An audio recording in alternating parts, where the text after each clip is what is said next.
Hi, Mike Wood here from Woody and Horlock. Today, obviously, joined by my co-host, How are you, mate? Mr. Kevin Horlock. And we've got the pleasure of introducing a very fine actor. I was going to say young, but youngish. George Russo, who I've got to confess, I always knew his name. I always knew could recognise his face from things. But I watched Villian the other night, and I thought it was great, George. I really enjoyed your performance. Thank you very much. Cheers. So this is a bonus one. I've got my sister to thank for this. She knows George and his wife, and she said to me when I was doing the podcast, she went, "Oh, George would be brilliant." She went, "I don't know whether he'd do it because obviously he's very, very busy." But I reached out, and if you don't ask, you don't know, do you? No. And I asked George, and he's thankfully agreed to come on, which is thank you very much for that, you're mate. welcome. Appreciate your time, pleasure, man. Thanks for having me. And it's a serious setup you got here. Like I'm pretty impressed. Oh, bless! No, I really. I didn't know we had professional. this. This is all recent. This all this stuff, isn't it? Well, you might as well give it if you're going to give it a go. You might as well. Give it a go. Yeah. Half measures. Yeah, vowed us nothing. It's a quote from somewhere, isn't it? Half measure. Yeah, where's that from?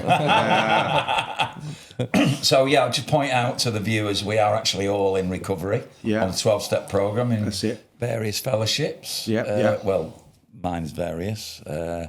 So, do you want to tell us a bit about your life, George? Where did it all start? Well, I was born. First of all, I'm joking. Sorry, shit joke. We're currently now we're in on the edge of Hackney at the moment. If you this back road out the back there is Islington, and this front road here is Hackney, and this is kind of where I grew up. Just a little, hop, skip and a jump that way is Hoxton, Shoreditch, and that's where my sort of family come out of. And Hoxton is a very unusual place because it's all social housing. I think it was like bombed during the war, and there's none of like these sort of old Georgian houses like we're kind of in now. It's all new build social housing built in like the probably late 50s, 60s, like brutalist architecture, and Hoxton became this like sort of like criminal enclave, where sort of outsiders weren't really welcome. And was sort of known for like his villains. In fact, I think the Crays were actually born, even though they were known for being in Bethnal Green, they were born in a place called Myrtle Walk, which is just off a street called Pitfield Street in Hoxton. And Pitfield Street is called Pitfield Street because it's where they buried all the plague victims. It was a big pit, and they buried all the plague victims during the plague. And so like the energy there is quite, it's like ominous energy, and it's. And so, like, I grew up in this environment that was, like I always say, I wasn't of the working class. Although I did have a few people that worked in my family, they were more criminals. Right. And you grew up around that. Like it wasn't unusual to have, shotguns under. My dad used to keep a shotgun under the sofa. Do you know what I mean? And then my uncle Lenny McLean was a famous like bare knuckle fighter, and and my uncle Tony Carrots was like a Carrots. Yeah, he was a con man. And then bank robbers and arm robbers.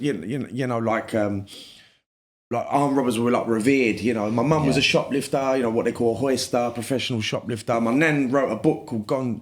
She's actually like my step-nan, but she married my granddad after my granddad split up with my mum's mum.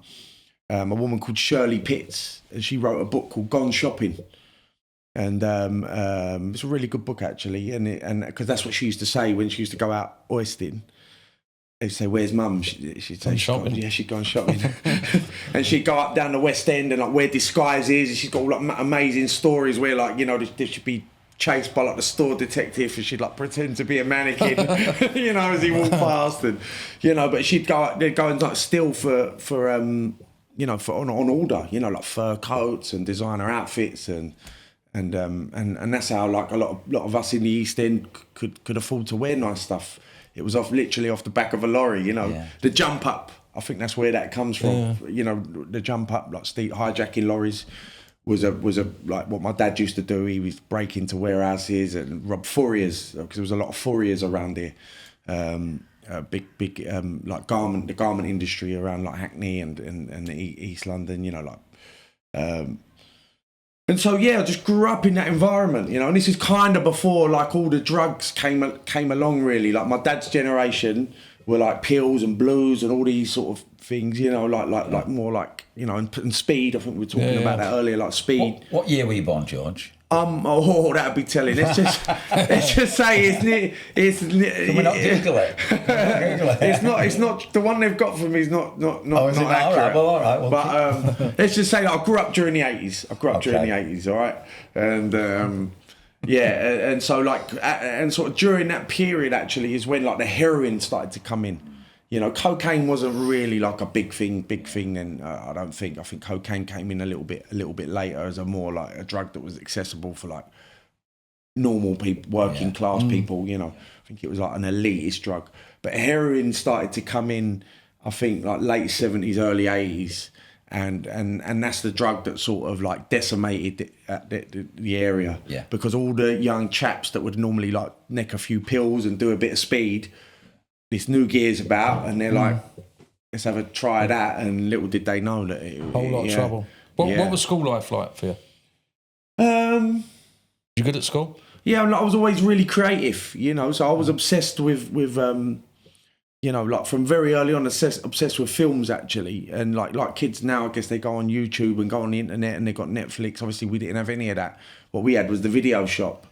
You know, and VHS. Yeah, the VHS, and you know, I used to spend hours just going down the video shop and just like perusing all the amazing covers. You know, looking at all the different, you know, all the different films, and then get your films out for the weekend, and you know, that was what I did. You know, that was my hobby. What was your favourite movie when you were growing up? I don't know. I mean, as a kid, I probably liked more of the kids' films like Star Wars and that sort of thing. But you know, I think that like, you know, I was probably watching films that I shouldn't have been watching at a very young age, and you know, a lot of like the teen sort of gang movies like The Wanderers and The Warriors were like massive influences on me. You know what I mean? And yeah, and then my mum and my dad both had really good taste in film and music, and they would put me on to like, you know, a lot of the classics like The Godfather and One Flew Over a Cuckoo's Nest. I'm watching them quite young, you know what I mean? So it's quite a good film education. Yeah, but you also watched a lot of shit as well because. At what point did you think, do you know what? I want a bit of this. This is what I want to do. So at school, I take it, did you do drama, acting? I did. Yeah, I wouldn't say I was like amazingly academic. It was always like in the arts, you know, that I was more, like I was drawn more to like the creative aspect. So like art in particular. Right. You know, I was a bit of a flair for drawing as a kid. I'd draw for like hours and hours, you know, and yeah, and I then went on and got an art degree actually. I studied art. I did an illustration degree at Central St Martin's. So when you think with your childhood to go on and do a degree, that was probably quite impressive. Yeah. There was a bit of a gap in between, you know, like finishing school and then carrying on my education. Do you know what I mean? I did it after I got clean and stuff. All right. But yeah. So I was always drawn to the arts, and I think that like in my weird sort of childlike logic, I used to watch films and think, well, if you're an actor, you can be anything. You know, 'cause people say, "What do you want to be when you grow up?" And like kids, I want to be soldiers, firemen, footballers. You know, and with my sort of like childlike view on life, you know, not really understanding life, it was like if I'm an actor, I can be all these things. Do you know what I mean? I can, and then I just was and then my mum put my name down for this theatre in Islington, famous local theatre. Called the Anna Shear Theatre, and it was run by Islington Council, but it was a 4-year waiting list, you know, and you couldn't pay to get in there. It was like 50p a class, I think, when I first started, you know, but you had to wait like 4 years because it was so in such demand, you know, and I went there with like, you know, all sorts of people. You know, and a lot of people had gone there before us, like Kathy Burke and Phil Daniels, and a lot of, you know. So what age were you when you eventually got in there? Probably about 8 or 9. Oh, right. Yeah. My mum got me in there young. My sister went, she didn't like it. I went and I sort of took to it, you know. And then with the Anna Shear Theatre, there was an agency attached.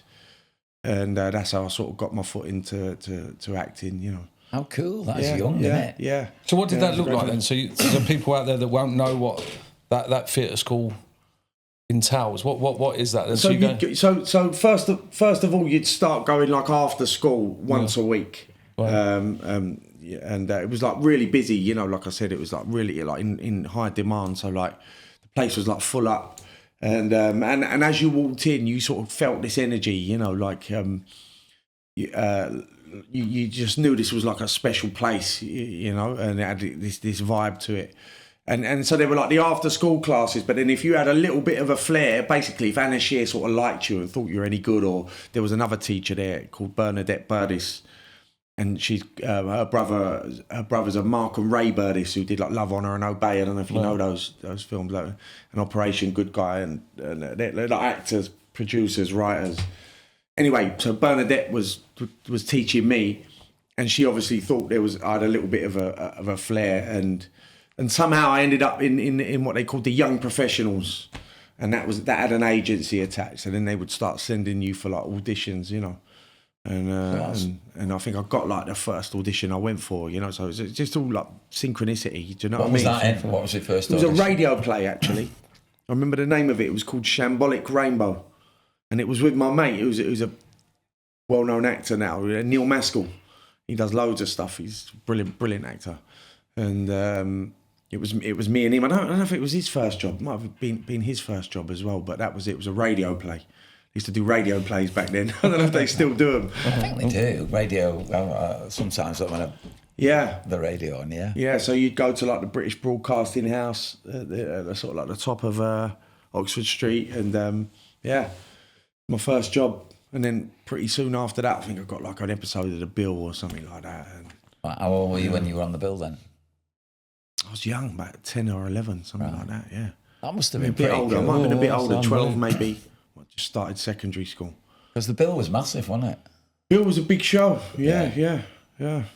Obviously, it was before satellite TV and all that stuff. So that was just starting to come in. It's really weird because I actually got a job for one of my first jobs as well. It might have been like my second job actually, was the I Love Keith Allen show.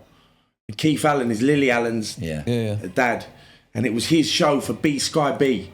When that had just sort of formed, I think Sky had become B Sky B or something like that, right, and this was like one of their sort of flagship shows, and I played this. So it was a comedy show, like a skit show, and I played this kid that was.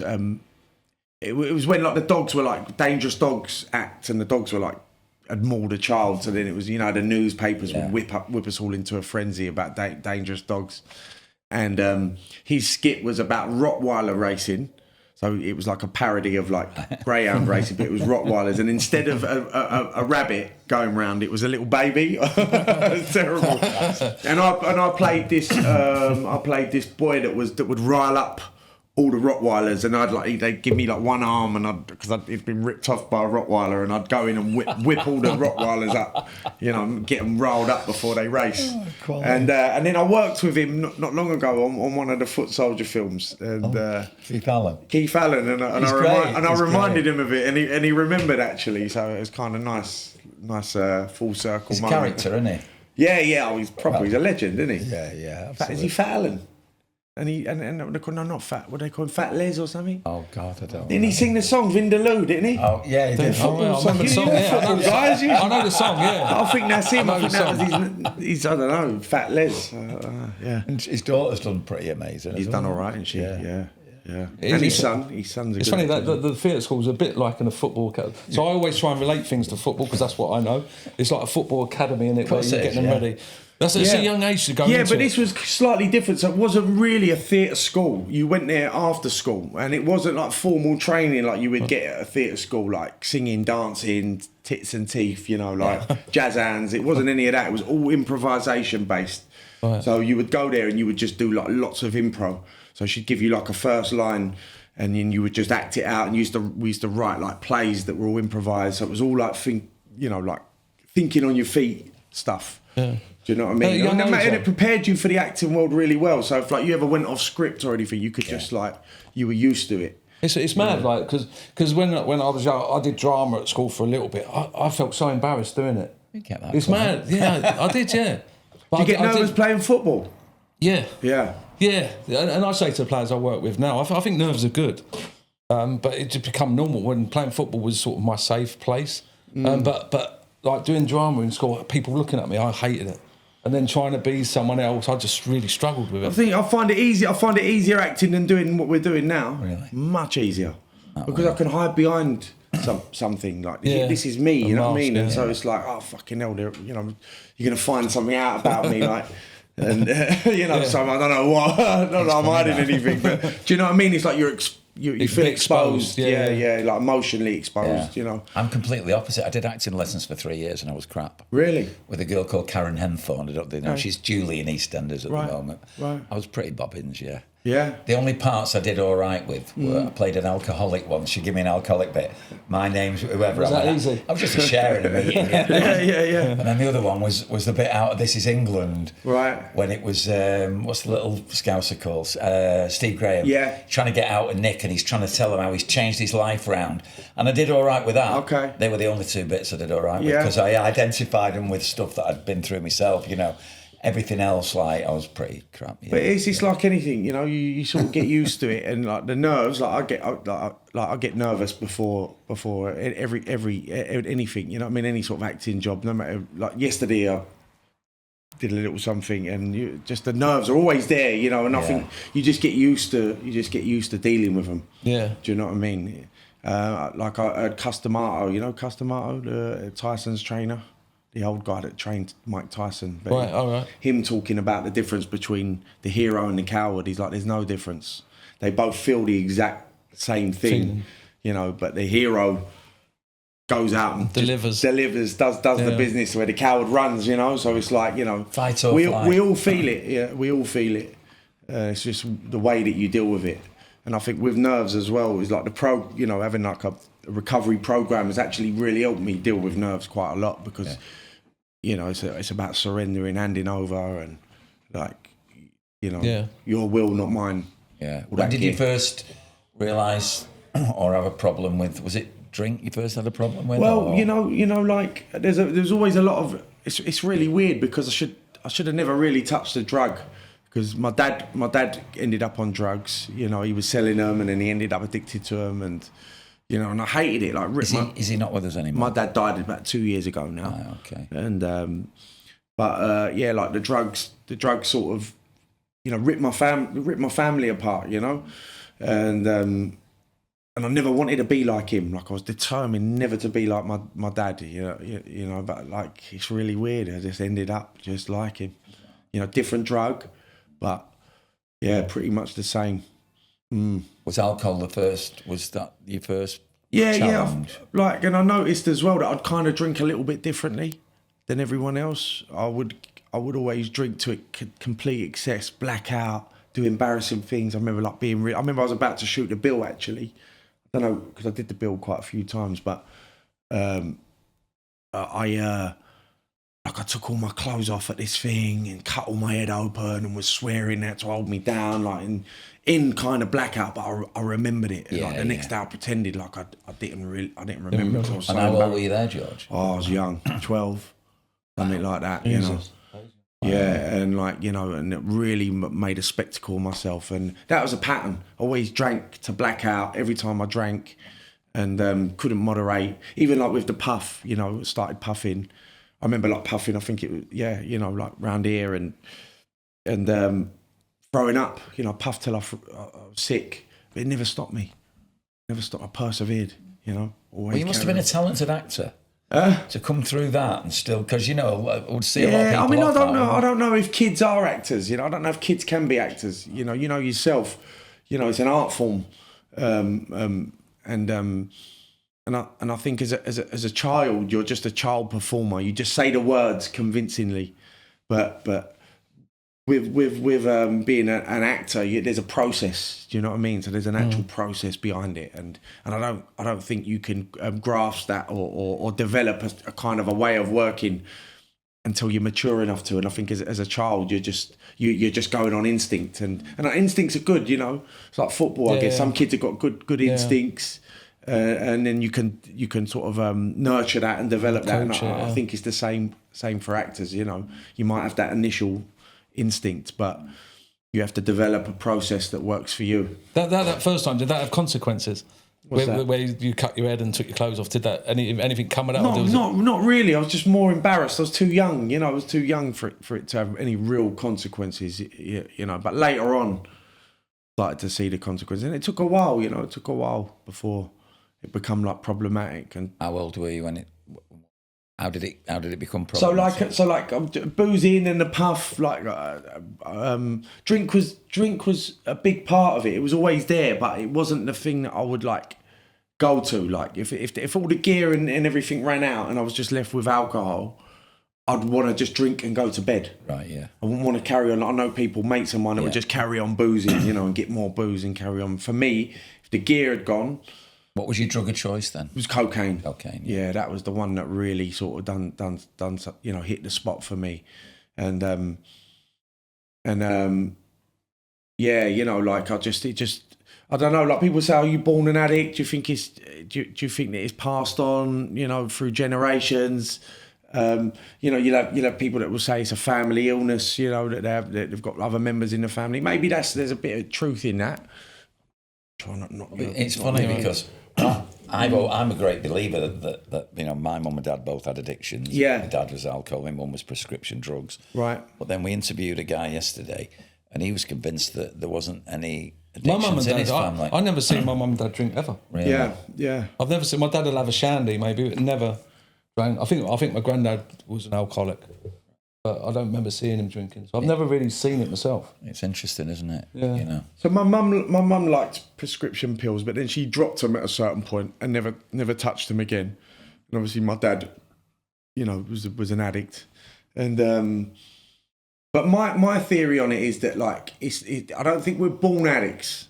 I don't think we're born like addicted to anything. You only become addicted to something through habitual use of it, you know. But I think that some of us are less connected to themselves and maybe their surroundings than others, their environment, let's say, without going too ooey-wooey. Yeah. You know, but some people are more connected than other people. And so that when they take a drug that vibes with them, it's a profound moment for them. So they feel like comfortable in their own skin. So they take this drug and then they feel like how other people feel probably normally. Yeah. So you got these people that don't need a drink of the drug because they feel all right as they go through life, where other people are not as well adjusted or connected to other people. So that when you take this drug of choice, it's like, oh my God, this is how I want to feel. Like I feel all right now. And then that leads to the habitual taking of drugs, which then leads to addiction. You know, that's my theory on it. So is it genetic? Can it be passed on? I think that some people are more predispositioned to becoming addicts. Yeah. You know, and that could be a genetic thing. You know, that they're made up biologically less complete. Yeah. You know. I suppose if you've like less whole. Yeah. Yeah. If you're an anxious person, certain drugs are going to make you less anxious. Exactly. If you're a bit of a low person, certain drugs are going to lift you up, aren't they? So you know, I totally agree with you. And George. you know, and it's the same with recovery. It treats the spirit, right? It treats like the spiritual condition. It's an inside job. It's not an outside job. It's not about changing the outside, moving to a different place, leaving your partner. Some of those things you might have to do, but ultimately, it's the work that you have to do internally, right? And for me, like taking drugs, it was spiritual in the beginning. You know, the communal aspect of it. You know, just like when we sit in a meeting and there's this communal. Like I believe that when you sit in a meeting, like it is almost like a ritual. You know, it's a ceremony. Yeah. And even like working through a 12-step program, it's a recipe. It's like a spell that you cast. That you work this ceremony that then has this transformational, you know, result. For me, drinking and drugging was the same thing. You know, taking ease in a club with loads of fucking people and the music blaring and you're in ecstasy. It's spiritual. Yeah, it was spiritual for me, and it was profound. Like sniffing gear in the toilets, and we're all telling these amazing stories, and all of a sudden everyone wants to fucking listen to me. I'm the centre of attention. I can talk to birds, and they like what I've got to say. You know what I mean? It's spiritual. It's moving spiritually, and it's profound for me.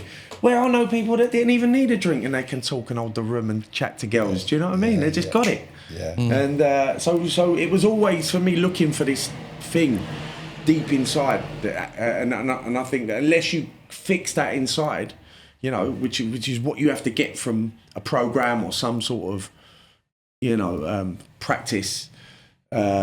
You're gonna. For me, I would have continued taking drugs if I didn't fix that internal problem. Do you know what I mean? How long have you been in recovery for now, George? I've been clean for 16, coming up to 16 years. Well done. That's amazing. Well, I'd like to take credit for it, but I couldn't do it on my own. I had to go and get a lot of help. Like, you know, I can't take any credit. I did turn up. You know, and I didn't always want to.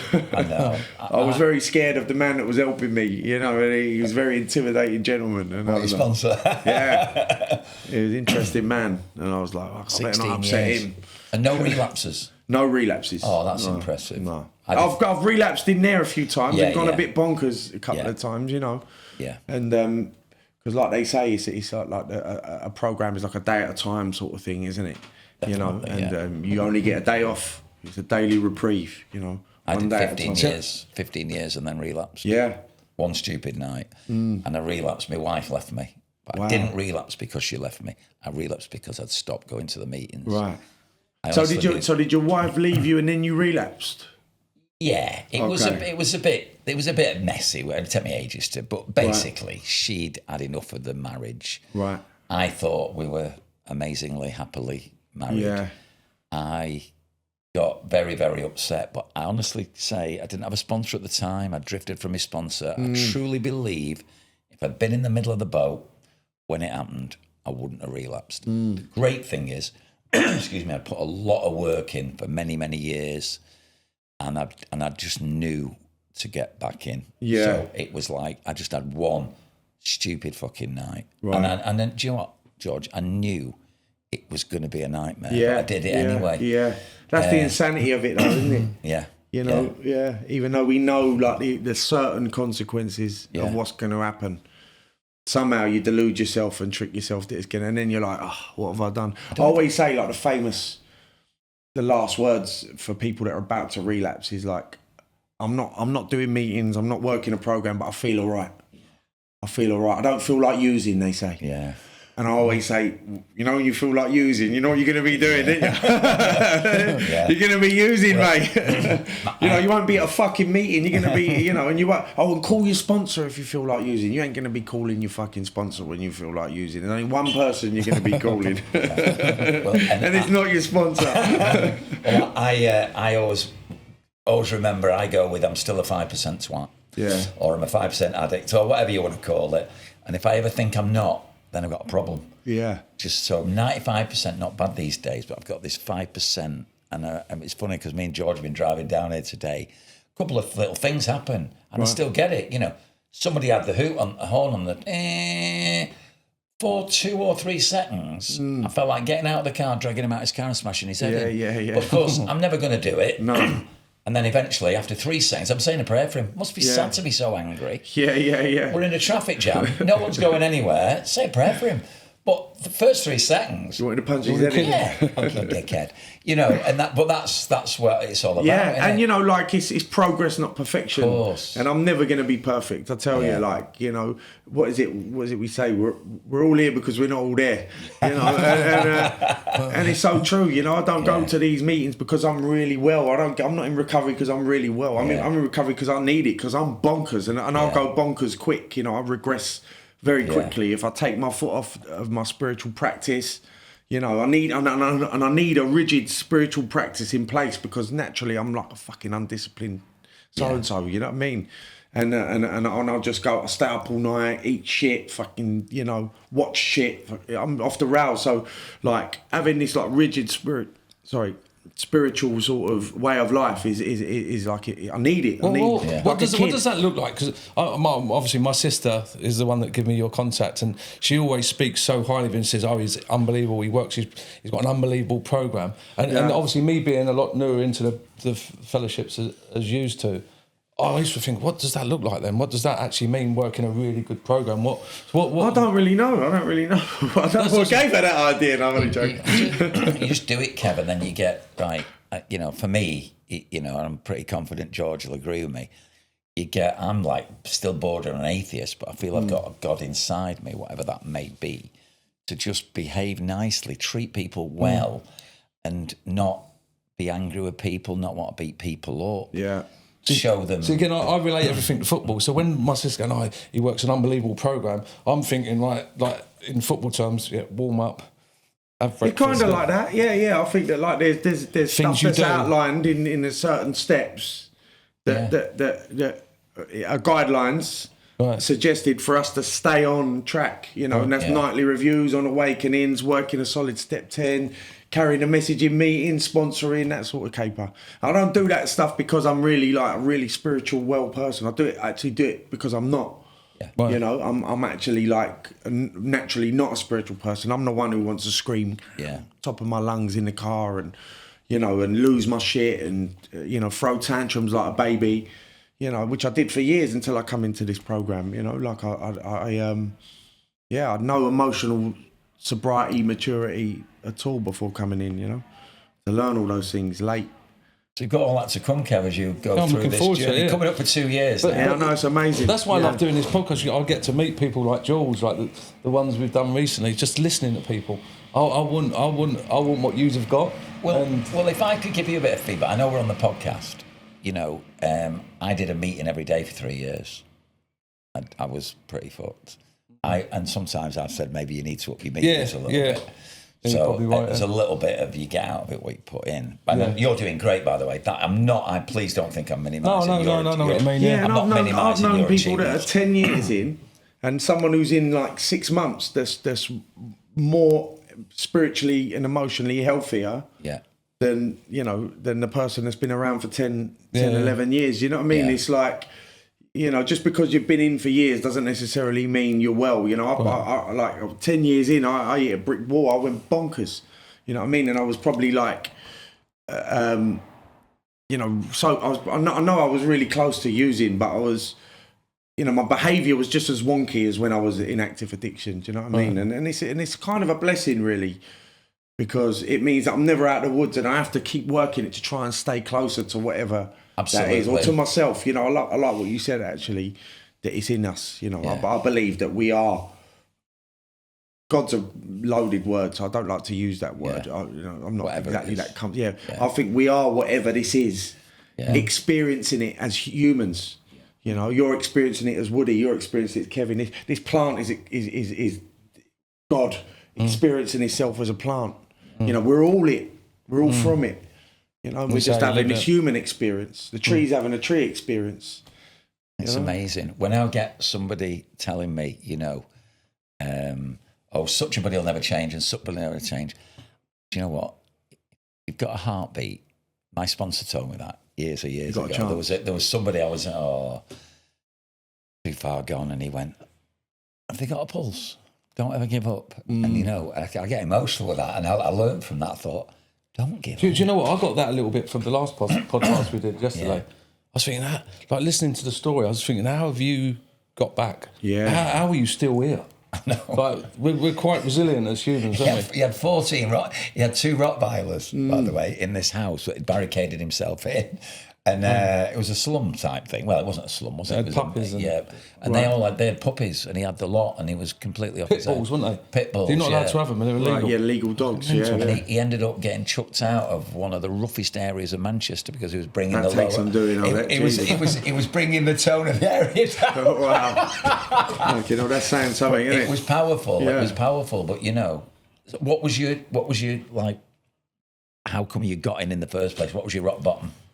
Was this in amongst all the acting? The acting was taken off. What happened was like I said, I was acting from a young kid, and then sort of about 18, 19. It's an interesting.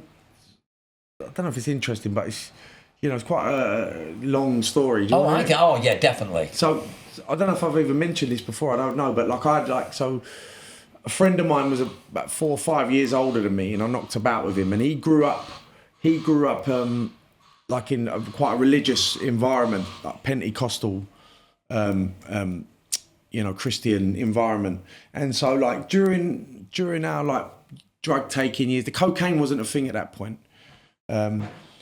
So like it's like the cocaine, like the puffing sort of took off about 13, 14, but we hung about with my mate who was older, and we really looked up to him. And he had like this reverence for like organised religion, Christianity. And then when he was 18, 19, I was about 14, 15, he got involved in a Christian church, and we went with him. We got involved with him, and then I stopped puffing. It was like a fundamental, like first century Christian church. Like they were like really full on. My mate got involved, and I got involved, and I just went all in. You know, like I got rid of like my records, which I really regret. Some really good fucking records, like, you know, like hip hop records with swearing on. I stopped swearing. All the birds that I had on the go, I dropped them all. You know, and stopped puffing. Everything. So church 2-3 times a week. Christian ministry. Always been an addict, like always just head first, full in, and I did that for like 3 or 4 years, just full on. Like I was on course to be a fucking like preacher or something. The acting sort of dried up. Like I remember I went and met a quite a famous director called Stephen Polyakov, and I've heard of him. Yeah, he's like a well-known playwright, and I think he was a playwright, he's a filmmaker, director. And I went and met him, and he wanted me to do this film, and I wouldn't swear. And he was just fucking gobsmacked, and I was meeting like a top casting agent. I think it was Nina Gold, who's like one of the biggest now in the UK and probably in the world.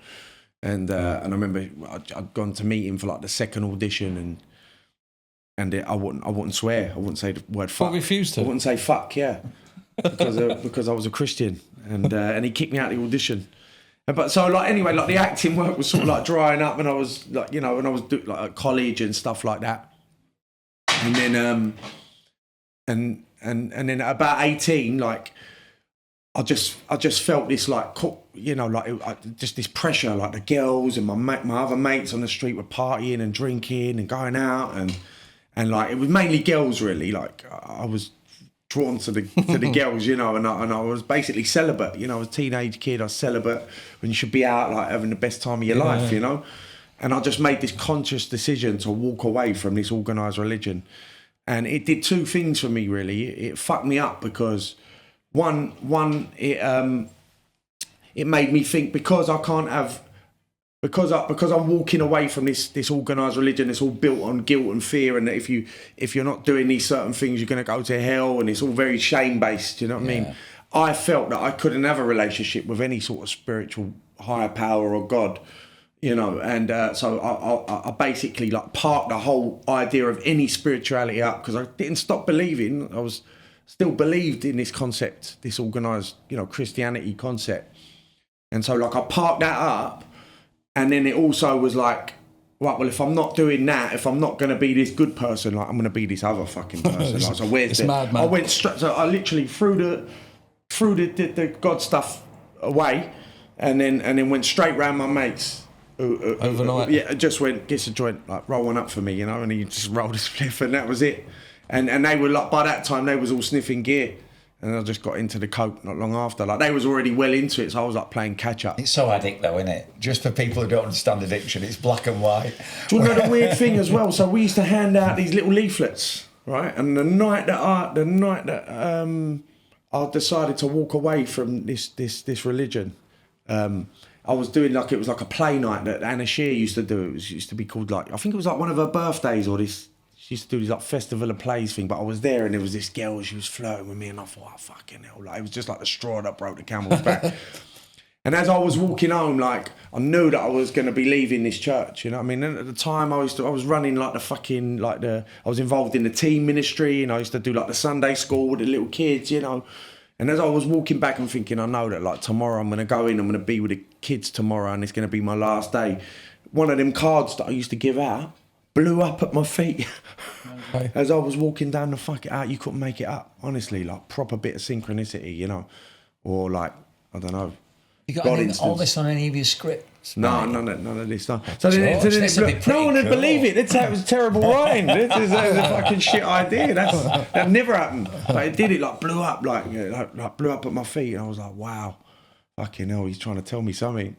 But yeah, like not that I still believe in organised religion. I don't.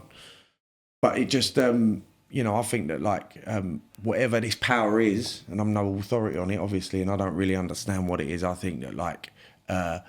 like it just wants us as humans to commune with it, to interact with it. You know, it's a part of our makeup. Spirituality is a part of our makeup. And and that's why every religion thinks they're right. Because it don't fucking care which religion you are, you know. It just goes, if you want to just, Muslim, sweet, worship, you know, connect. Christianity, sweet, connect. But us humans, we want to own it, don't we? So we're like, oh, we're right, I'm right. 9 million different denominations of Christianity, Catholics killing Protestants, you know what I mean? And it's just like insanity. I know. I've looked at quite a lot. I've looked at a bit of Buddhism and Hinduism, and I've took a few little bits out of them and joined them into my little hybrid higher power type thing. Yeah, man, that's the way to do it, I think. There's a Hindu spiritual leader called Sri Ravi Shankar. Right. I just love him. You've ever heard of him? Ravi Shankar, Didn't he open the restaurants? Not the music, not the musician. He was with the Beatles. No, that's right. That's what I was thinking This is of, Sri Ravi. He sits there. He's had death threats and everything. He's like a modern day Gandhi. Okay. He's pretty amazing. Still going now? Yeah, he's amazing. If there's anyone who could meet in the world, it would be him. Yeah. You know, my days of wanting to meet like Pep Guardiola or anything, long gone, mate. Right. I want to meet quality people like yourself because it's great, isn't it? Great message. So was there not actually a rock bottom, or was it? So then I come out of the Christian church. I was 18, and within like 3 months, maybe a bit longer, I was in a young offenders institute. Wow, caught up pretty quick with your mates. Pretty quick, yeah. I took my pal to a screening of a short film where there was free drink, and we got absolutely paralytic drunk in the West End. We left with all these bottles, like we tucked them all down, and then we were so drunk walking around like Piccadilly Circus station. We got to the station and I dropped a bottle, but I was in blackout, you know. Dropped a bottle, and I didn't even know I dropped it. And the London Underground attendant came up to me, and he said to me, like, you've dropped a bottle. And I'm thinking he's saying, oh, you ain't got a fucking ticket. Right, I'm going, I've got a ticket. I'm just paralytic drunk. We ended up having a rollabout on the floor. Actually, like as I walked away, he rugby tackled me. Right, I've said shit to him, and as I've walked away, he's rugby tackled me. We're rolling about on the floor. My mate's come over, seen it, and he's joined in. And then when we went to court, my mate's gone, oh, we didn't know he was a London Underground attendant, and they showed the footage, and he's got like a bright orange eye viz thing on. We're finished here. But I got arrested, and because it was a London Underground attendant, and you know they edited the video as well. So the video just showed us arguing. Yeah. And then the next thing, we was on the floor. They didn't show the bit where he like took me down, and like all the bottles smashed. And then like, there was another woman that worked there and was saying, he was trying to scrape him with the bottles in his arms, like fucking. They was just trying to get me nicked, and you know, they're just trying to do a job, innit? They don't need to be fighting with drunk people, but how long did you spend in there then? Well, I only got 3 months, and it was long enough. Yeah. And I went to. This is another like coincidence, mad coincidence. I went to Feltham. As I walked into the dormitory, they put me in a dormitory. I was like, it was so rough in there as well. I was thinking, fucking no, I'm like, I don't know, I'm gonna make this. You know, I was a little fresh-faced young blonde kid. You know what I mean? I was thinking, I'm in big trouble here. And they put me on this dorm. And as I walked in, one of the kids went, "Is your name George?" I went, "Yeah." He went, "You a Christian? You used to be a Christian?" I said, "Yeah." He said, "I'll come and listen to you give a talk at church." Like, just another mad thing. And then so then I was there a few weeks, and then they shipped me to Portland, which is a young offenders institute in Weymouth, on this like little peninsula, you know, like it's like an island, like it's on this big hill. And it was one of the last ball stalls in England. So, yes, sir, no, sir, squeaky clean floors, you know, bed packs, like military, you know, run. All the kids terrified of the screws. And up to a few years before that, a couple of kids had been killed, beaten to death in there. Like, it was naughty in there, you know. And then as I left there, so they put me like the arsehole of the world. And then as I left, I remember thinking, like, the boys were saying, if you look back, if you look over your shoulder, it means you're coming back, you know. And I was like, I'm never fucking like coming back here, you know. A year later, almost to the day, I was back in that same prison filming a short film. Oh wow! I know. I managed to land it. But of all the fucking places I could have ended up to film, you know, I ended up back in that prison filming a short film with some of the inmates in there that remembered me from when I was in there. Yeah. It was bizarre, and I was just walking in and out. Though. I was just walking in and out the front door, like. Where I was at this same place where I'd look out the window and think, "Fucking hell! Like, how have I ended up here? I want to get out of here. You know, I never want to come back." And I was determined not to come back. And fucking, I was there a year later filming. Good story. Yeah, Good you story. just couldn't make it up. You Yeah. know, and there's been loads of little things like that in my life where I just think, "Fucking, the odds of that." What were you then, about 19, 20, something like About 2021, something like that, yeah, 21, 22. And still the cocaine was sort of like there, but it wasn't as big a part of my life, you know. But then sort of like mid-20s, 24, 25, started to start selling it, trying to sell it, you know. And that's a whole nother story altogether. How good was your selling? Was this the fund your acting? Yeah, I guess I just didn't want to work, and and it was really a weird time where the cocaine obviously was booming now. It was like the drug of choice for young people then, you know, sort of like replaced ecstasy, and it was like everyone seemed to be doing coke.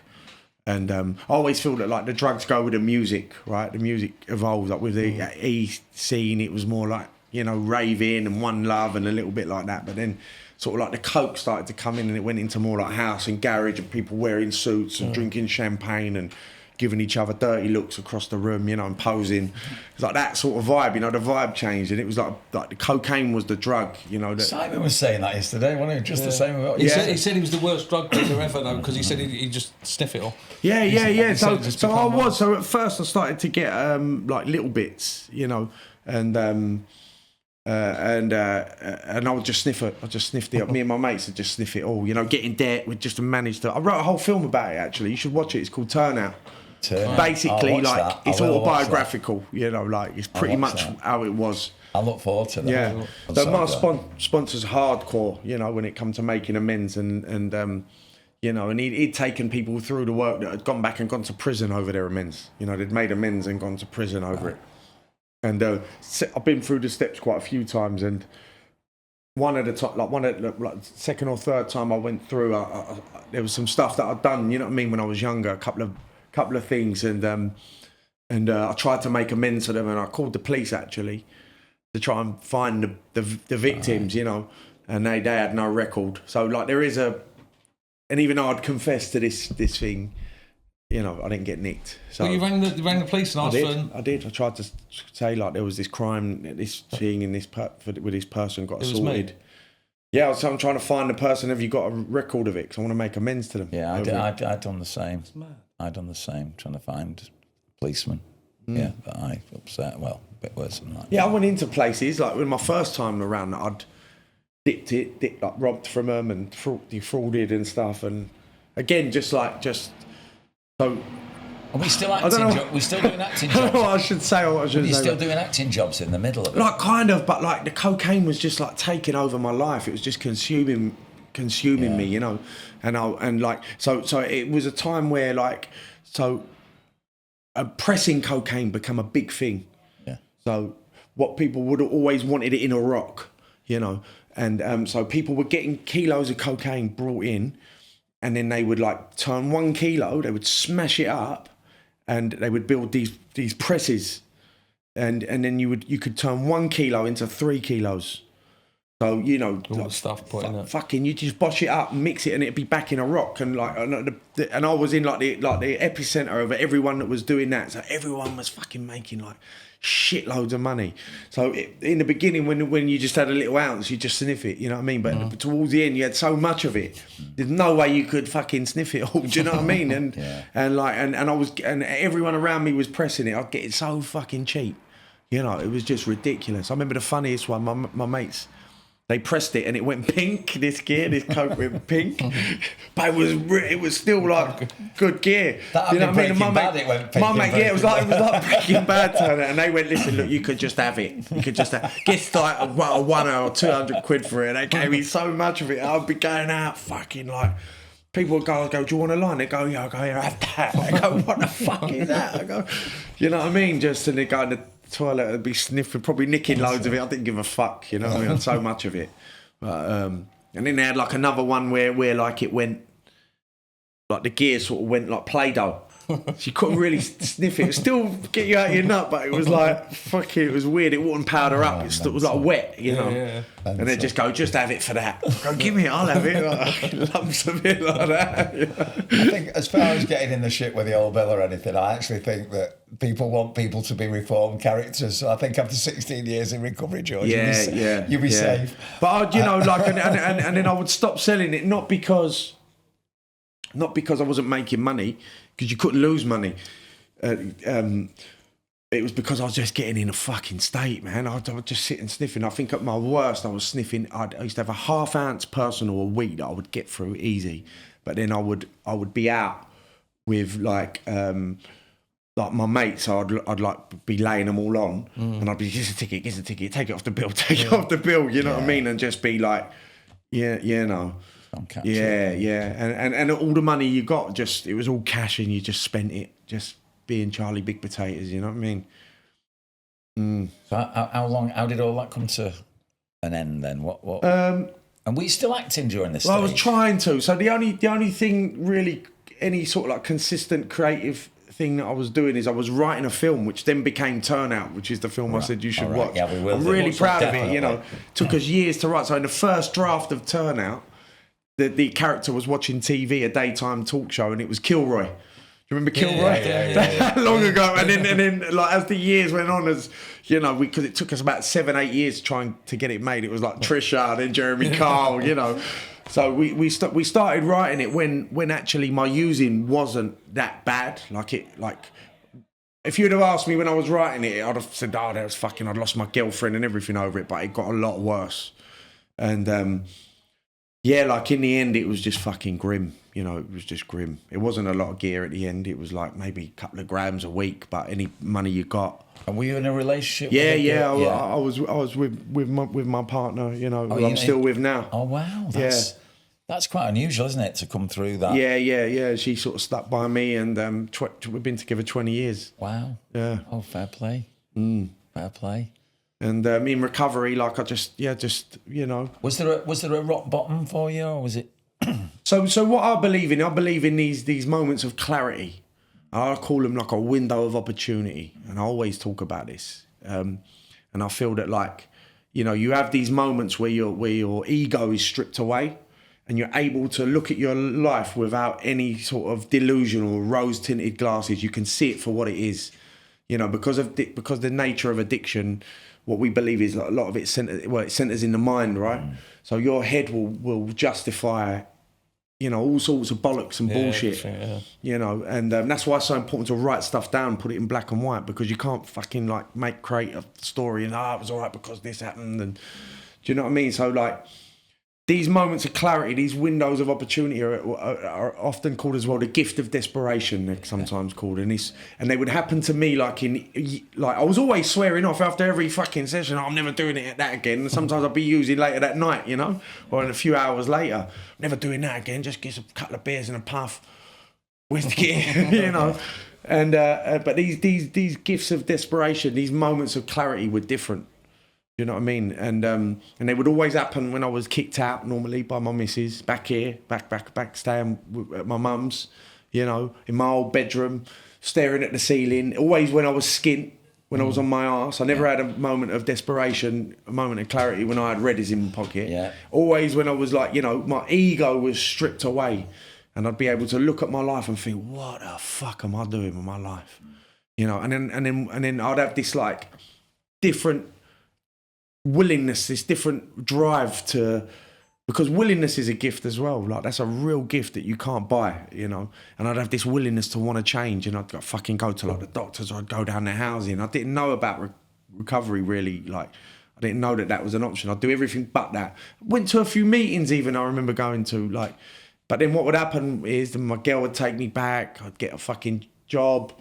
You know, or my boss would take me back, or whatever it was. You know what I mean? And then my ego would rebuild. I'd get a new pair of trainers and a new jacket. And I think, I got this lovely new jacket now, what am I worried about, you know? Forget that I was crying in a ball like 2 weeks earlier, please, God help me, you know? And I always cried out to something. Isn't that weird? I'd always be on my own going, help me, like, what is that? You know, because it's like we know somewhere that there's something out there. And it probably did answer me, but I was just so numbed off to it. So the last time that happened, I was fortunate enough that my mate was in a rehab, and as a part of that rehab, it's a place called Acorn House in Shoreditch. And as a part of that rehab, they used to have to do meetings on a Thursday night. And I was about 2 weeks clean. In my head, I'm clean now, beat it, you know what I mean? So I said, I'll help me, mate. I'll help me, mate. He's doing meetings, I'll help him, support him, you know. And I went to a meeting and just the story that I heard the man share was like a miracle. And I'd done meetings before, you know what I mean? But I don't think I'd really heard like I did, or I wasn't ready. You hadn't listened. I hadn't listened, and I was like, "Fucking hell! Like that's a miracle. This guy's story is a miracle." And then everyone else was sharing back the same, and I thought they're all in on it. Fucking they're all lying. and then I you know, got help myself. I knew that I needed, so I went to a fellowship. Did you do rehab? No, didn't do rehab. Oh, fair play. I mean, that moment you're talking about the meetings. It's weird. I can relate to that. So, you know, when you first go in, you don't really want to be there. You don't listen. And I think it's going in there with that open mindedness to go, do you know what? I am going to listen and I'm going to try and learn here. I think once you get that feeling, then that's when it all comes to light. Definitely. I used the God bit as a reason. I went to my first meeting 41 years ago. Wow. Right? Yeah. Nearly died in a brawl. Won't bore you with it all, but woke up 36 hours later and pressured to go to alcohol fellowship, and went and looked at the God all round, didn't want to be there, just used that as an excuse for years and years and years. And funnily enough, Kev Kennedy, who's Curly Watts off Coronation Street, Claire, they used to see me at the football, and I got myself in another brawl with 7 travellers. Right. All mashed in, my teeth missing and everything. Jesus. And she said, are you ready yet, love? And I knew I needed it. Yeah. So I went, but I still used the God thing, battle with it. Eventually ended up in rehab. I was at a meeting. I was still thinking about this God thing. I was not having it. Total atheist. Yeah. And this lad who ended up being my sponsor said, well, you know, you can use GOD as your group of druggies, or GOD as your group of drunks, or GOD as gift of desperation, which is what you were saying, or good orderly direction. It doesn't have to be religious. And I thought, deal with that now. I can deal with that now. Yeah. And that's what I did for years. And my high power is just love now. Yeah, I think that, like, you know, like the more I think about this idea of a higher power, the more comfortable I am with it, you know, in terms of, like, people say, well, where's the proof? Like, where's the proof? Yeah. Like, this is the proof. This is it. Like, look at the trees. Like, you know, look, I never really... Like, I always say this, you know, like when I was a kid, like the world was a magical place. Like when you're a youngster, like it's full of mystery and magic, and like, you know, you believe in like aliens and ghosts and all these like fantastical things. And then as time goes on, somewhere along the line, that just like left, you know, and it become just grey and just mundane. And I didn't appreciate the beauty in anything really. Often like you'd see a sunset and go, oh, and the colour's nice, but that was it. Yeah. You know, and I think that like, you know, now, like, you know, I see that in everything. You smell the roses, don't you? Yeah, I smell the roses and I see the magic in, like, the fucking stars, and I think, like, what is this experience? Like, this is the evidence that there's something going on. Like, what is this place? Like, you look like the animals and the... Do you know what I mean? There's so much proof that there's something bigger than me. Yeah. And that's all that any sort of program, 12-step program... Yeah. Sort of asks you to believe is that possibly there's something bigger than you out there, you know, and like nature, like the seasons, like they're bigger than me, like that can be your higher power. That is a higher power, you know. It's magic. I used to play a lot of golf. I still play a bit. Yeah. And I remember I would enjoy 1 in every 10 rounds when I played well. If I start the first 2 or 3 holes off badly, I wanted to walk in. I can walk around now, play shit, and still enjoy it. Don't get me wrong, I prefer to play well. Yeah. And I look at the trees, I count my blessings for being alive, because I should have been dead many, many times, or could have been dead. Wasn't my time for whatever reason and whatever. and it's just like appreciation, isn't it? And that's what and it's magical. So do you mind me asking, was it the drink for you, or was it a bit of both, or what was it? Well, do you know what you said before, which was really amazing? I'd led a pretty high life. Yeah. So I've had 4 divorces, 2 nervous breakdowns, but I reckon I probably got through about 5 or 6 million. Wow. I knocked about with footballers and celebrities, and in the Manchester scene. And imagine during that era as well, the Hacienda days. No, I missed that. Oh, okay. I missed that. I wasn't involved in that. I mean, I'm 66, you see. I was into, by that time when Hacienda was going, I'm knocking about Wilmslow, Alderley Edge, in trendy bars and clubs. Gotcha. Posh lad. I don't want that shit. You know, that was all. Right. You're better than that now. Yeah, definitely. Yeah. And I've met footballers, and they tended not to go into the Hacienda. You know, with the drugs thing. Okay. Mine was bevy, and then I guess you didn't want to be seen being there as well, like you know. Well, it was more. Mine was all image, Ferraris. Gotcha. Swanky. Loved it. Kev said when he come to the club, he thought I worked there. He thought I was like an entertainment manager. I walked around Man City like I owned it for 18 years. Everyone thought I was a director. I worked there. I never was. I blanked it, George. I blanked it for years. Wow. And being brutally honest, when my third wife, rightly so, that's Amy and Emily's mum, when she asked me to leave, I walked out the door. I mean, this sums up addicts for me. I walked out the door and I was genuinely devastated. I got in my car and I phoned my mate up that he used to play football with, Jeff Whitley. He was in the same team as. Jeff, he's 20 years younger than me. I said, she's kicked me out. He went, oh, me and Liz have just split up. That's his girlfriend. God. Move in with me. Oh, no. Mate, I'd forgotten everything.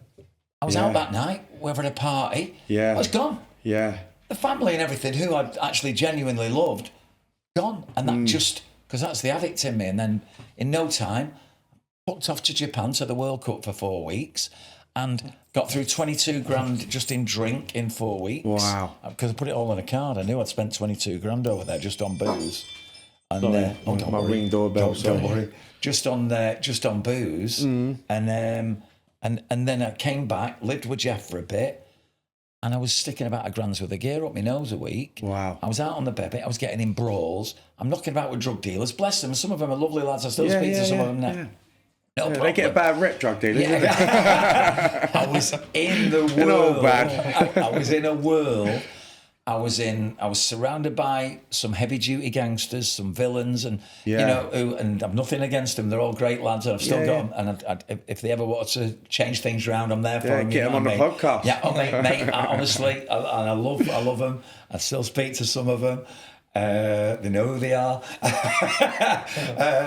But the real honest truth is, George, and it's sad to say this, I ran out of fucking money. Yeah, but that's what I'm saying to you. You know, like money makes it. I think it's a quote from the Bible. It's easier for a camel to walk through the eye of a needle than for a rich man to enter the gates of heaven. Mate. And I think that that's a metaphor, I think, for like getting spiritually well, because if you've got all that money, it's such a fucking distraction. I have to be honest, at meetings, people say my rock bottom was this. They say to me, it was no fun for a long time. I think, if I'd had another million, I'd have carried on for another few years. And you can hide behind it, and you can say, well, you can cover over all the shit with Reddies, Yeah. You see, But thank God I did.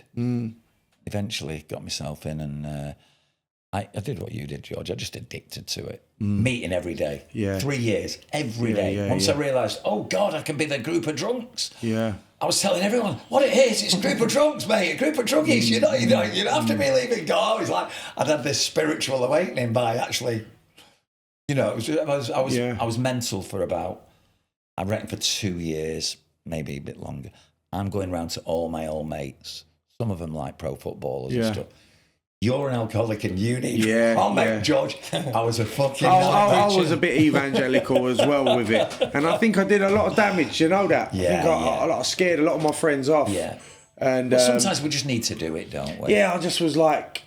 I was so lit up. I couldn't believe the change that had happened in me. I couldn't believe the experience I was having. And I just wanted them to have it. But I don't think anyone appreciates being told that they're an addict. Mate, you know what I mean? You need this fucking pro. Mate, absolutely. And I apologise to everybody I did it to.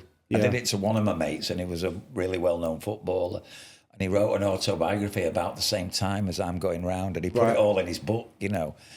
This mate came round to me and he said, and then he listed, and he said this to me, and he was addicted to violence, cocaine, sex, alcohol. He listed all my afflictions. I was going to say, he ain't got some front saying about me when pot kettle black sort of thing. The thing is, if them people got in the programme, they would then understand why he was like that. But if they're not ready to accept Took it personal. Yeah, you'd be like, what? Yeah. His wife, weirdly enough, though, is now in. She's been sober a long time. When the book came out, the book came out a couple of years later, actually, after he'd read it, and she said, "Oh, this book's come out, you better read it.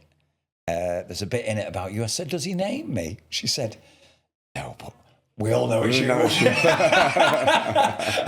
You know, so I did that for a while, and I'd like to think now, you know, I was speaking to somebody earlier and I was suggesting it might be an idea to go to an AA meeting, and they said no, and I accepted it. Whereas 20 years ago, no, you couldn't. What have you got to lose? Come and give it a go. Come on, I'll take you. I'll pick you up. You know. So you know, it's trying to get. I'm still, to be honest, it's meant to be attraction, not promotion. Exactly. I can still be a promoter, George. Yeah, I know what you mean. Yeah, I can still be a promoter. Yeah. You know, I dress it up attraction, not promoter. But on the other hand, I've dragged quite a lot of people in, and they're still around. You know, so. And that's what I think people have to understand. It's like, you know. Like the program only works if you work it. You know, it's not a miracle. It's not a miracle cure. You know, and I think that like the worry about like people, you know, in the spotlight saying that they're members of fellowships. I think what can happen then is if they then relapse, if they're spouting off, if they stop working the program and then they relapse, then that can potentially stop someone going, because they'll say, well, he fucking went to that meeting and he's gone over, it don't work. You know what I mean? Which is why it's important to sort of keep that anonymity, you know. And people might not just like you know, people might just take a dislike. You know what addicts are like, you know, we're looking for an excuse not to do something. Oh, there's God, fuck that, I'm off. You know, and they say, well, I don't like him, he fucking does them meetings, you know. I ain't going to the same fucking meetings he goes to, you know. They're all like him there. Do you know what I mean? So we're just looking for a reason not to do a fucking meeting, aren't we? Absolutely. You know, and not go like, you know, and the God one's a big one. And I actually think that you shouldn't be spouting off God at meetings. You know what I mean? It's the place to do it. You know, because George, you can frighten people off. George, I'm totally with you. I'm totally with you. I have to really have a chat with myself when people start going on. There's sometimes they'll start talking about Matthew in the book. I'm thinking, hang on a minute, if we had a Muslim guy in here now, that would be spewing him and spooking him. You know what I mean? And if we're really realistic, a lot of fellowship meetings go to predominantly white, and I do think, you know, that when people start and it gets churchy, religion, Christian, for sure. I'm not religious at all. No, you know, me neither. I'm not religious, but I'm deeply spiritual. You know, and the higher powers like my concept or my connection to whatever it is. You know, is really important to me. You know, it's probably the most important thing in my life. You know. Yeah. Do you think that's helped you with your work? Definitely. Open things up for you and seeing and help me deal with like all the when I first sort of cleaned up, I just had this head that was telling me you're thick, you're stupid, you're too old, you're fucking useless, you passed it, you're blown it. Do you know what I mean? Like my self-esteem was just in the fucking mud, you know, and you know, I've done gear for so long and drank for so long and been high for so long that like that was a part of me. You know, that was who I was as a person, and you take that away, and what are you left with? You know, there's that old AA saying, isn't there? If you take the rum out of a rum fruitcake, what are you left with? Fruitcake. Yeah, exactly. You know, and it's like, you know, you've taken all the thing that I was hiding behind and where I felt comfortable, so I'd use and feel like, oh, I'm fixed now, and then you take all that away and you're like a shell, you know, because you've been hiding behind all this shit and completely emotionally, spiritually stunted, financially just fucking, I was an 18-year-old kid, you know, in a grown man's body. Yeah. Do you know what I'm saying? So It's done you well, though. You've done a lot of movies, haven't you? yeah, it's like I've done a few. many movies have you not done, all good George? movies. No, but you've done a lot of movies. Done quite a few, yeah. I've done quite a Because few. when I knew we were coming, I thought, I thought, I can't watch all them. No, Well, it's loads, isn't it? listen, save yourself some time. Don't watch them all. Because there's time you will not get back. Well, let me just tell you, when I watched Villian the other Yeah. night, and you're in the first part of it, the other, like the main man, really, aren't you, in the first bit when he gets out and Yeah. Nick and all that. And when I was watching you doing the gear and the snot, he's got. Well, like I said to you before, years of research. He's got a girlfriend there. She's like a lap dancer.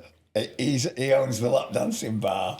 He's just on it all the time. He's in the toilet. He's doing it in there. He's up to all sorts. I thought, fucking hell, he's good at playing this part. bit too good. But if you get a chance to watch it, guys, Villian, I really enjoyed it. Yeah, it done really well. So the director is a fella called Phil Barantini. So the film's aged very well. There's a couple of actors in it that's gone on and done really big stuff as well. But the director, he went and directed first a TV show called Boiling Point with Stephen Graham. That was good. He did that, and then he went on and did this adolescence show, which has been one of the biggest shows, TV shows ever. Like it's really weird. I was watching, listening to podcasts with Matt Damon and Ben Affleck on, and they were raving. What's the young lad called in it? I can't remember his name. God, in it. He's gone on and done amazing stuff. He did my daughter Amy did a film club with him. God, what's his name? Owen. Anyway, right. He's brilliant. Well, yeah. I mean, the kid's great, and so he directed. I wrote Villian, which was Phil's first film. Fantastic. So Villian's aged very well, and it done well when it came out, like number one in the UK and in Australia and New Zealand on Netflix, and then it went off for a while. It went off and did some other platforms, and then it came back to Netflix, and then it got to number 2, and it only didn't get number 1 because there was a show called Damsel, which was a Netflix-owned multi-million-dollar show, and I thought that they're never gonna let our little $300,000 film come and fucking knock them off top spot. Yeah, they've spent hundreds of grands on this, hundreds of millions on this fucking film, and so I think it was a bit of a conspiracy personally. But it done. But long story short, it done really well. It's believable. Yeah, you get some of these where there's people killing 25 people. It's believable. Yeah. He's done them guys in with the hammer and stuff, but that was well within his powers. Yeah, we tried to keep it all pretty like kitchen sink. By the way, George, I'm well impressed. By the way, your physique you were ripped, mate. Was I? Yeah, when they were going to shoot you in the head. Yeah. That's how it starts, isn't it? Yeah. You're begging for forgiveness. That's right. And they're going to pop him, right? And you're ripped, man. Oh, bless you. You're very kind. He's Coming still from ripped. a sportsman. I think we're slightly pushed on time. I think we might have to wrap it. So before we go, I'd like to ask you a question. What does the future look like for George? Well, like you guys, I think we try and just keep it a day at a time. That we, you know what I mean? Yeah. Just try and keep it in the moment and not think or look too far ahead. But I've got a little production company that I run with my mate Greg Hall, who's one of my creative collaborators, and we've got a film that's going to shoot this year, which is a sequel to the Villian film, which is it's backed by Netflix, so they've a much bigger budget version, telling of sort of like that universe. And then we've got a couple of films, one film that's optioned with a production company at the moment. It's got a director attached, and they're out like they look like raising the money now.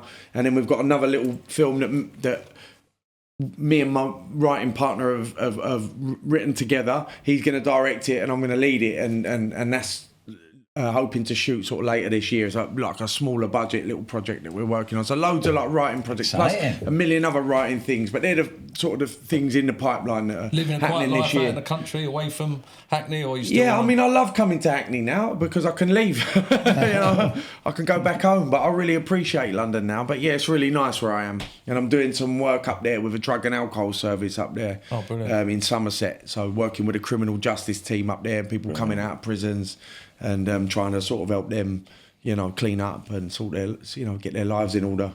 Isn't you that could support if you could support someone in doing that, and obviously Yeah, it's we massive. can't actually do anything. It's got to come from the person, And but we try and support people with that up there. And my last question, and it's probably quite a difficult one to answer, and some people, what would you say to yourself when you were struggling, when you was young, when you was maybe in addiction? Now you're older, wiser. What would I say? I don't really know. I think that any advice that I would give to someone that feels like they want to change themselves, you know, that's had enough, is you've got to strike while the iron's hot. You know, because that window of opportunity that opens up that I spoke about, you know, that willingness to want to change, that is a gift. You can't buy it. You know, you have fucking millionaires going to rehabs that try and get clean. You know, we see the stars in and out of celebrities in and out of rehabs all the time, and they just can't get it. And how many famous people die of like drug overdoses and stuff like so many. You can't buy that willingness, you know, and that willingness will go, like it will fade. That ego will rebuild. That insanity will come back where you think, I'm all right, I don't need this. So while you have that willingness to want to change, you've got to fucking dive through that window before it closes on you, you know. That gift of desperation is a blessing, and you shouldn't take it for granted. The amount of people I've seen, you know, come into recovery and have that willingness to want to change, and then they think, I'll just go out and have a little dabble, and then I'll come back. And they can't fucking get back. Unfortunately, more than less, isn't it? Yeah, and they think because they've had 6-7 months clean time that they can just fuck off and they're going to come back and get another 6-7 months. I've seen people fuck off out that door, come back, and it's taken them years, or sometimes never. They never get it. Yeah. Years and years, 8-9 years. One of my mates, 8-9 years of trying to get back into the rooms. And you know, once you get that willingness and you get that recovery, don't let up. Hang on to it with both hands, because it is a blessing. You know. It's been an absolute pleasure listening to you, mate. George, I could sit here all day, mate. Honestly, and you know, and honestly, you're such a busy guy. I get so self-conscious when I'm like this, you know, and I feel so fucking, you know, much more comfortable acting. You know, I really am. Like, you know, I hate it actually. Talking. Well, and I'm so fucking nervous that I'll just carry on talking. Do you know what I mean? To try and cover up the nerves. You've been great, and you know, with the one we did yesterday and the one with yourself. Yeah. You know, both great recovery. You know, you're an example, mate. Well, you guys are doing great things, you know, and I think that like this message of hope is important. You know, you guys have been through there. You've had the big highs, you've had the success, you've come through the other side of it. You know, and you're both testament to that. You know, that recovery is possible, and you can change. You can turn your life around, and you know, and it's never too late. If they've got a pulse, like you said, correct, they can. And it can be better than you've ever imagined. Like I really like. They talk about that life beyond your wildest dreams, and I used to think, well, my wildest dreams were pretty fucking wild, you know. And it normally involved like sex and drugs and like, you know, excess.